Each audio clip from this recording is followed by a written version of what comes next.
아멘. 성경이 성도된 우리를 누구라고 말하는가? 성경이 하나님의 백성된 우리를 어떻게 설명하는가? 여러분, 이것은 굉장히 중요합니다. 왜냐하면 우리가 어려움을 당하고 또 고난과 환난 가운데 있을 때 성경이 성도를 누구라고 말하는가? 성경이 하나님의 자녀들을 어떻게 설명하는가?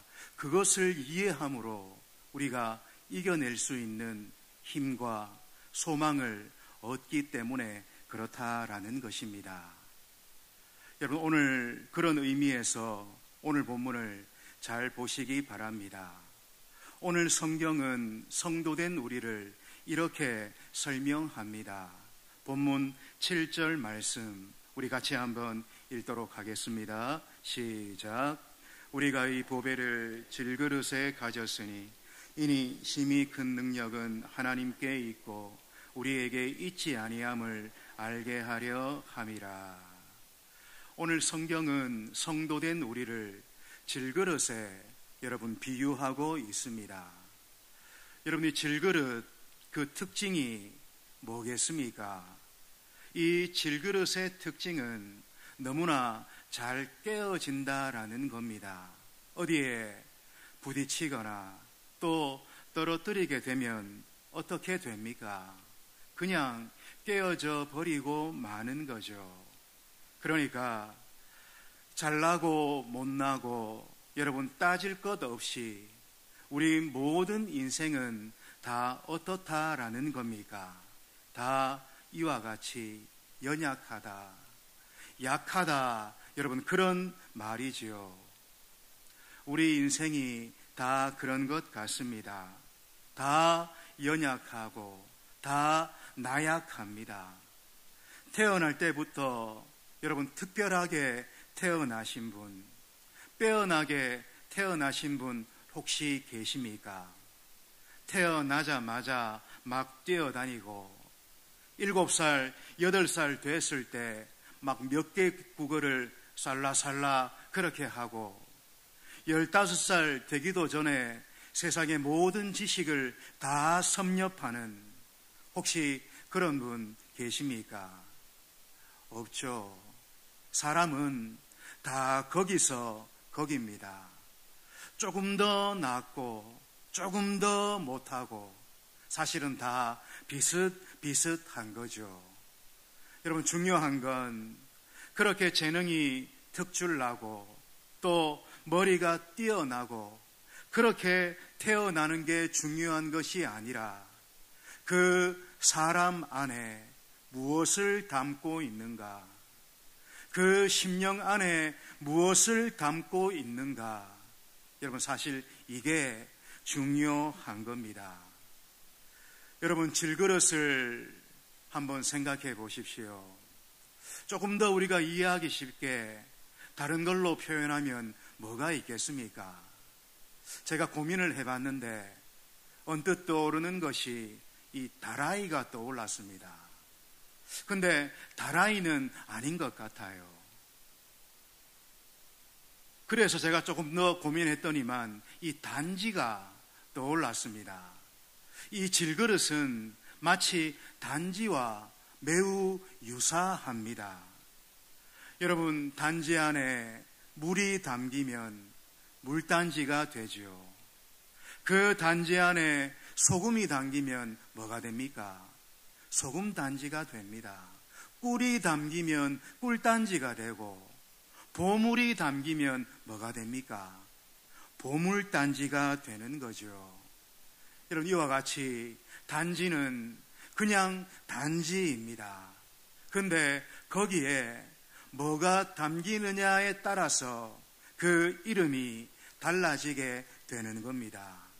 그러니까 우리 인생은 질그릇인데 그 질그릇에 무엇을 담고 있는가, 거기에 따라서 여러분 가치가 확 달라지게 된다라는 거죠.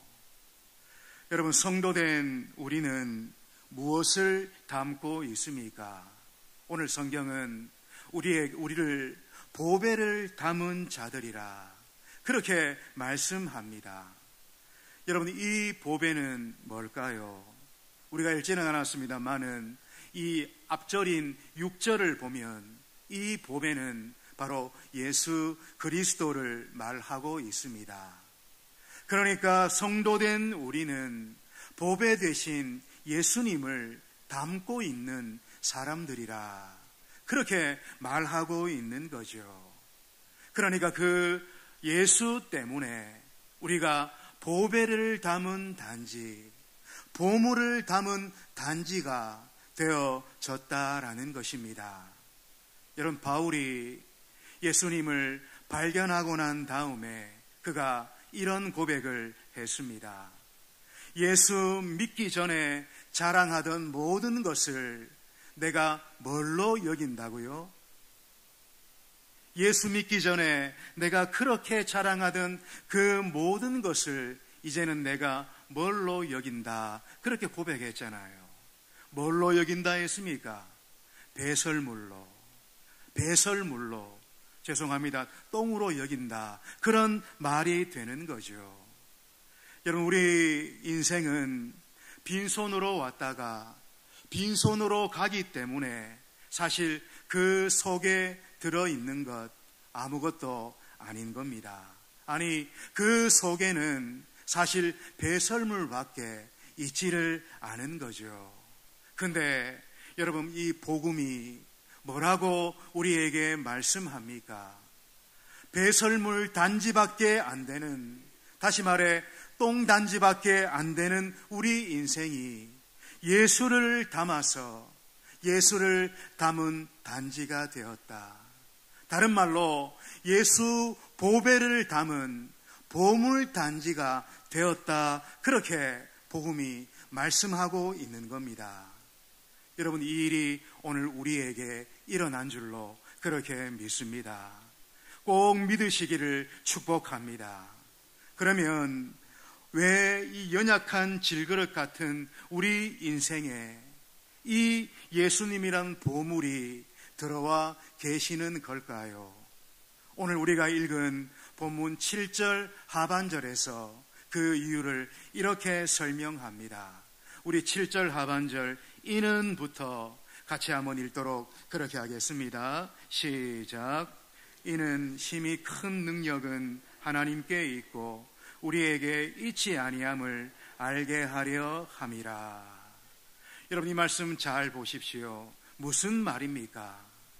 예수라는 그 보물이 질그릇에 담겨 있어야 하나님의 능력이 드러나고 하나님의 위대하심이 드러날 수 있다.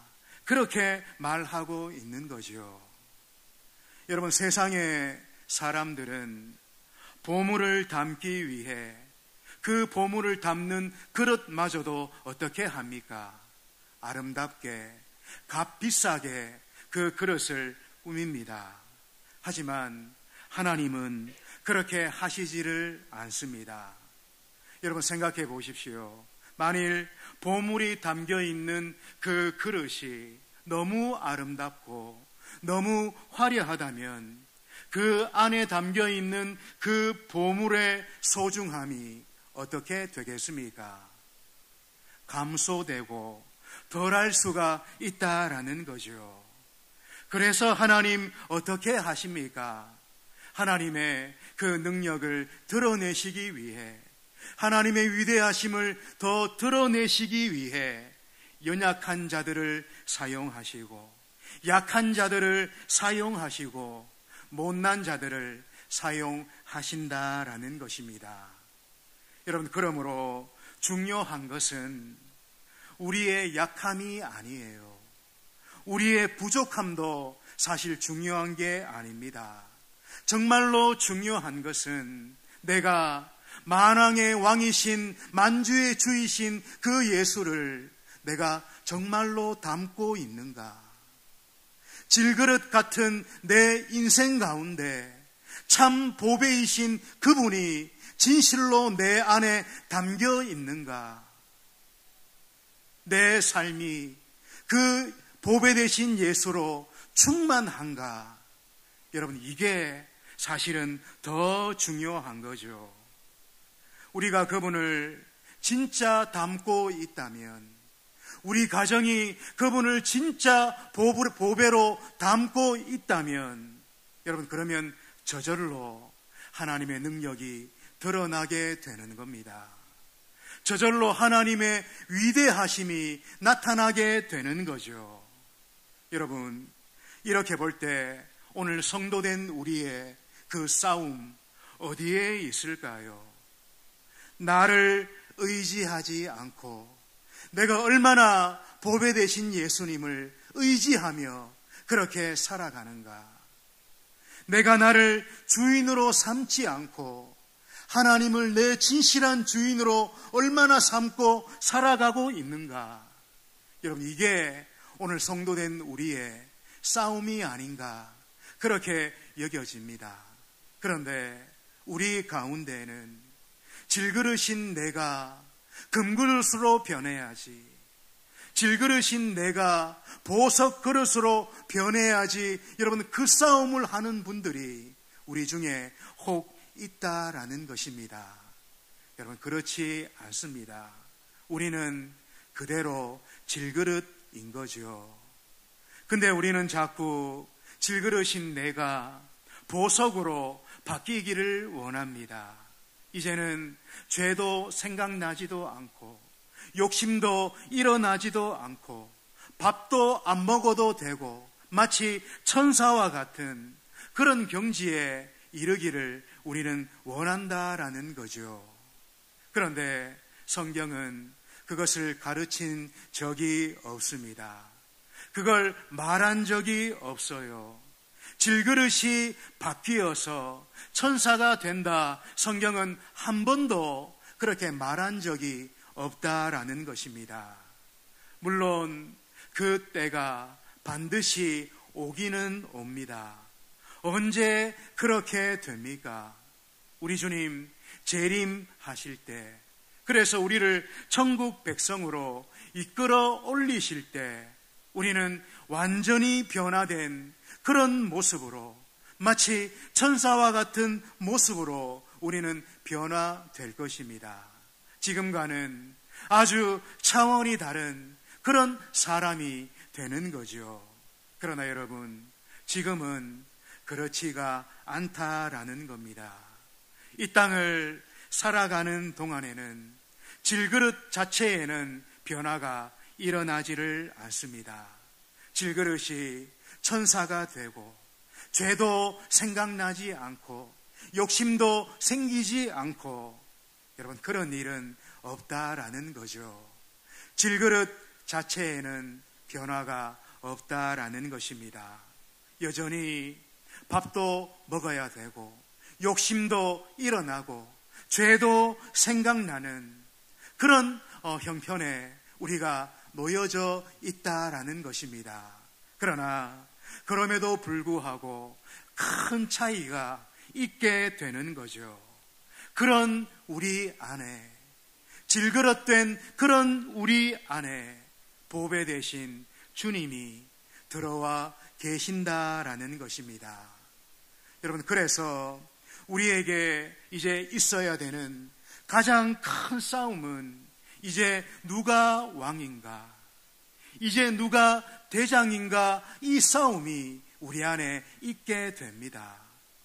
여러분, 질그릇 같은 우리 안에 보배로 오신 주님을 모신 우리는 이제 더 이상 내가 대장이 되거나 내가 왕이 되어서는 안 됩니다. 여러분, 그러면 망하는 인생이 될 수밖에 없습니다. 이제는 주님이 대장이 되셔야 되고 그분이 왕이 되셔야 된다라는 것입니다. 그럴 때 하나님의 능력이, 하나님의 위대하심이 우리를 통해 더 크게 나타나게 된다라는 거죠. 오늘 바로 이 이야기를 8절 이하에서 하고 있습니다. 오늘 본문 8절로 10절까지의 말씀입니다. 우리 8절로 10절을 한번 같이 읽도록 그렇게 하겠습니다. 시작. 우리가 사방으로 우겨쌈을 당하여도 쌓이지 아니하며 박해를 받아도 버림받지 아니하며 거꾸로 뜨림을 당하여도 망하지 아니하고 항상 예수의 죽음을 몸에 짊어짐은 예수의 생명이 또한 우리 몸에 나타나게 하려 함이라. 아멘. 이 말씀 띄워놔 보십시오. 여러분, 이 말씀 잘 보십시오. 계속해서 반복되어지는 한 단어가 있습니다. 그게 뭘까요? 아니하며, 아니하며, 아니하며 계속해서 그 말이 반복되고 있습니다. 보십시오. 우겨쌈을 당하여도 쌓이지 아니하며 답답한 일을 당하여도 낙심하지 아니하며 박해를 받아도 버림받지 아니하며 거꾸로 뜨림을 당하여도 망하지 아니하고. 여러분, 지금 무슨 말을 하고 있는 겁니까? 한마디로 무슨 말입니까? 그 어떤 것도 성도된 우리들을 무너뜨릴 수 없다, 그렇게 말씀하고 있는 거죠.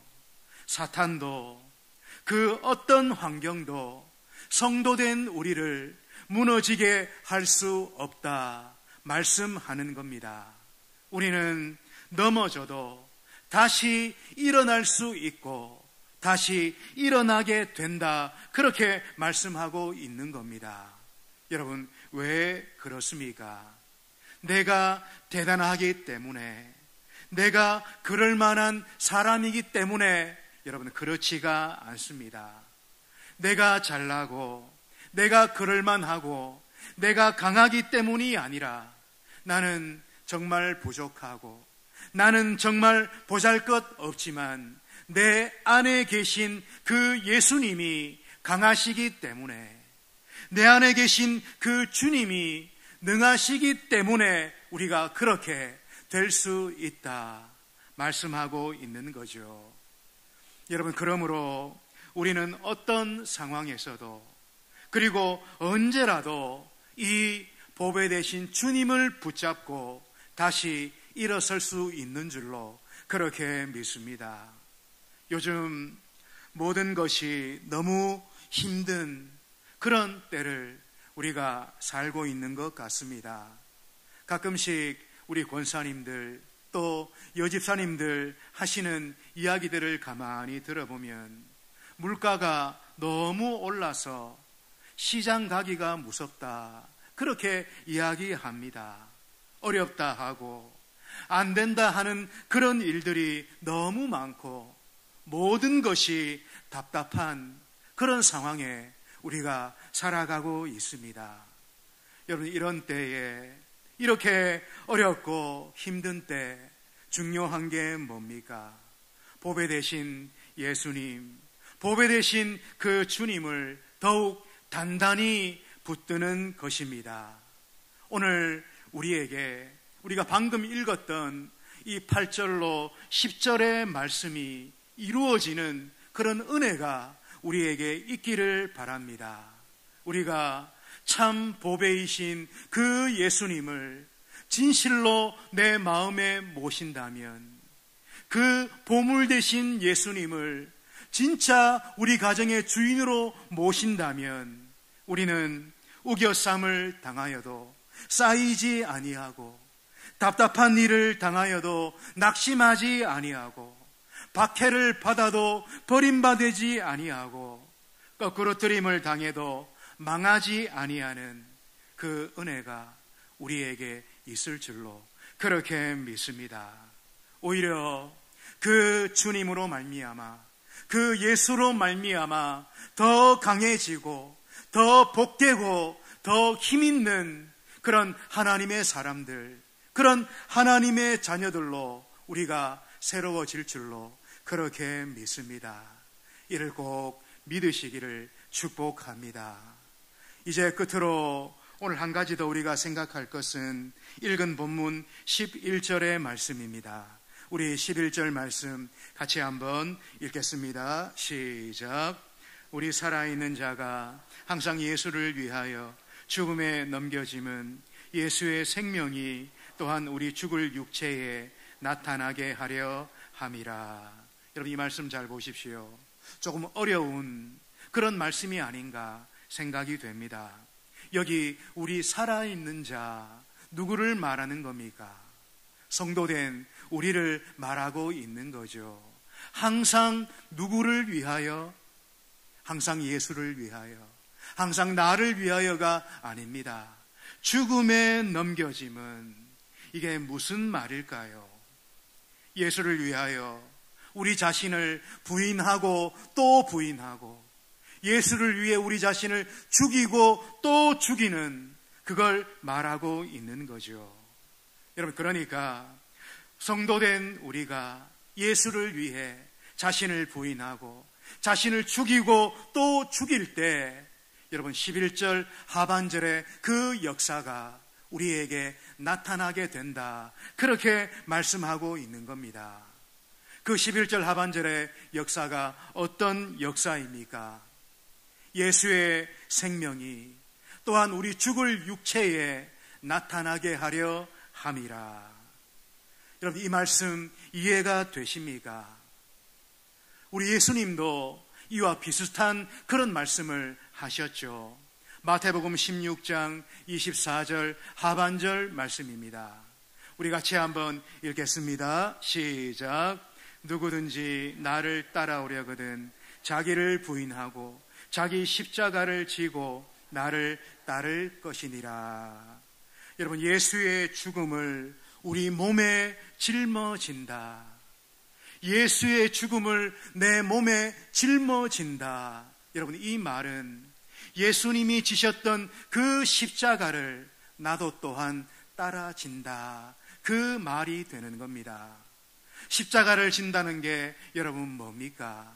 나를 부인하는 거죠. 나를 죽인다라는 거죠.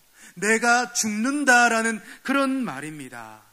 여러분, 바로 11절에서 말하는 항상 예수를 위하여 죽음에 넘겨지는, 여러분, 바로 이 말씀을 의미하고 있는 겁니다. 여러분, 그렇습니다. 성도된 우리가 여러분 누굽니까? 우리는 예수를 믿어서 이제는 보물단지가 되어진 그런 자들입니다. 그런 우리는 이제 날마다 우리 자신을 부인하고 날마다 자신을 죽이며 내 십자가를 지고 그렇게 살아야 됩니다. 왜 그렇게 살아야 될까요? 우리가 그렇게 살 때에 예수의 생명의 역사가 풍성히 나타나는 그런 방법이 되기 때문에 그렇다라는 거죠. 오늘 우리들을 여러분 가만히 생각해 보십시오. 원래 우리는 참으로 더럽고 더러운 그런 자들이었습니다. 우리는 원래 배설물만 가득한 그런 더러운 자들이지요. 그런데 그런 우리 안에 우리 예수님 들어오셔서 우리 한 사람 한 사람을 보물단지, 복된 단지로 우리를 만들어 주셨다라는 것입니다. 여러분, 이거 믿습니까? 이거 꼭 믿으셔야 됩니다. 그런데 문제는 어디 있습니까? 우리 중에 이전에 있던 그 배설물들, 여러분, 그것을 그냥 그대로 둔 채 우리 예수님을 모시고 살아가는 그런 사람들이 우리 가운데 있다라는 것입니다. 여러분, 그러면 그 보물이신 예수님 어떻게 되겠습니까? 우리 때문에 그 예수님이 더럽게 되는 거죠. 우리의 욕심 때문에, 우리의 말과 우리의 행동 때문에, 우리가 하는 잘못된 일들 때문에 여러분, 예수님이 더럽혀지고 그분의 이름이 더럽혀지고 교회가 더럽혀지게 된다라는 것입니다. 그러므로 이제 우리는 날마다 자신을 부인하고 날마다 자신을 죽이는 그런 삶을 살아야 되는 거죠. 여러분, 옆에 있는 분들 한번 돌아보시기 바랍니다. 내 주변에 있는 분들 한번 보세요. 여러분 어떻습니까? 많이 부족하고 또 많이 연약한 모습을 가지고 있습니다. 여러분, 그때 이 사람들, 저분들 우리가 비난하거나 욕하면 안 됩니다. 그때에 우린 오히려 자신을 돌아보고 또 자신을 생각하고 나 자신을 검토하고 점검하며 오히려 나를 부인하고 나를 죽이고 내 십자가를 우리는 더 생각해야 됩니다. 하나님은 바로 그런 사람을 하나님이 인정해 주실 줄로 그렇게 믿습니다. 그런 사람을 통해 예수의 이 생명의 역사가 더 크게 나타나게 될 줄로 그렇게 믿습니다. 여러분, 그게 보배 되신 그 주님을 우리 질그릇에 두신 하나님의 뜻이고 하나님의 계획인 거죠. 오늘 말씀과 같이 우리 자신을 예수님을 위하여 부인하고 더 부인하고 죽이고 더 죽인다면 여러분, 하나님의 영광이 또 하나님의 능력이 더 크게 우리 가운데 또 우리 가정 안에 더 크게 나타나게 될 줄로 그렇게 믿습니다. 남은 생에 그 복된 삶, 복된 성도로 하나님 앞에 살아가는 우리 모두가 되시기를 주의 이름으로 축원드립니다. 기도하겠습니다. 아버지 하나님, 질그릇 같은 우리 인생 안에 참 보배이신 예수 그리스도를 주심을 하나님 참으로 감사를 드립니다. 이 시간 하나님 앞에서 참으로 그 보배 되신 예수님이 내 안에 계시는가? 그 주님이 참으로 내 안에 살아 계시는가? 내가 나를 의지하는 것이 아니라 그분을 의지하며 그분을 왕으로 모시며 진실로 그분 안에서 내가 살아가고 있는가? 하나님, 자신을 점검하는 우리가 될 수 있도록 성령으로 함께해 주시옵소서. 그래서 이제 이후의 모든 삶 가운데 나 자신을 부인하고 나 자신을 죽이고 오히려 주님을 더 높임으로 말미암아 그분의 영광이, 그분의 능력이 더 크게 나타나는 복된 삶 살아가는 저희들 되도록 성령으로 함께해 주시옵소서. 예수님 귀하신 이름으로 기도하옵나이다. 아멘. 찬송가 89장입니다.